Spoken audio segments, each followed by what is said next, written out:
Gaius Octavius Thurinus, later known as Augustus, was born into a respectable, though not particularly powerful, Roman family in 63 BC. His great-uncle, Julius Caesar, was a rising star in Roman politics. Octavius grew up in the shadow of his ambitious relative. Caesar recognized the young man's intelligence and potential. He took an interest in Octavius, becoming a mentor and shaping his early life. Octavius excelled in his studies, displaying a keen intellect and a natural talent for leadership. He learned rhetoric, philosophy, and the art of war. Caesar involved him in military campaigns, providing invaluable experience. At 18, Octavius was with Caesar in Spain, learning the intricacies of politics and power. Caesar, recognizing Octavius's potential, formally adopted him in his will. This decision would have enormous consequences for the future of Rome.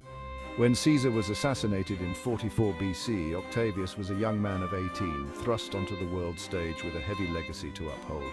He was now Gaius Julius Caesar Octavianus, Caesar's heir. The young man from a modest background was now at the center of a power vacuum in Rome. The assassination of Julius Caesar sent shockwaves through Rome. The Republic, already strained by years of civil war, was plunged into chaos. Octavian, still a teenager, faced a momentous decision. He could have chosen a life of safety and obscurity. Instead, he embraced his destiny. He would avenge Caesar, claim his inheritance, and restore order to Rome. Mark Antony, Caesar's loyal lieutenant, initially held the reins of power. He expected Octavian to be a malleable figurehead. He underestimated the young man's ambition and resolve. Octavian skillfully navigated the treacherous currents of Roman politics. He rallied Caesar's veterans to his side, using their loyalty to Caesar to solidify his own position. A clash between Antony and Octavian became inevitable. The two men, both claiming to represent Caesar's legacy, were rivals for power. Their conflict would determine the fate of Rome. Octavian, though younger and less experienced, proved to be a cunning and ruthless opponent. He would not be denied his birthright. The stage was set for a final showdown that would decide the future of Rome. The Roman world was divided. Octavian controlled the west, while Antony held sway in the east.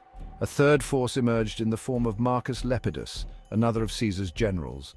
In 43 BC, these three men, driven by ambition and a shared desire for power, formed the Second Triumvirate. This uneasy alliance was a pact of convenience, not friendship. The Triumvirate ruthlessly purged their enemies, resorting to proscriptions and executions to consolidate their power. Cicero, the great orator and defender of the Republic, was among their victims. His death marked a turning point, signaling the end of traditional Roman values and the rise of a new, more autocratic order.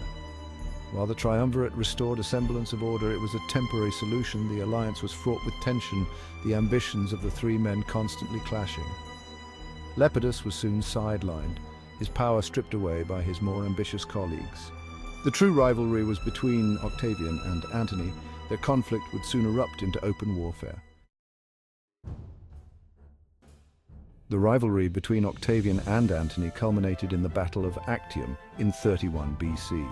Antony, allied with the Egyptian Queen Cleopatra, commanded a vast fleet. Octavian's forces, led by the brilliant general Agrippa, were outnumbered but not outmatched. The battle raged for hours, a clash of titans that would decide the fate of the Roman world. The tide turned when Cleopatra's fleet, for reasons that remain unclear, broke off from the engagement and fled. Antony, blinded by love for the Egyptian queen, followed her, abandoning his troops to their fate. The battle became a rout. Octavian had won a decisive victory, crushing his rival and securing his position as the undisputed master of Rome. The victory at Actium marked the end of the Roman Republic and the dawn of a new age. Octavian, now the sole ruler of Rome, had achieved what his great-uncle Caesar could not. He had restored order after years of civil war. But the price of peace was the Republic itself. Rome was now an empire, and Octavian was its first emperor.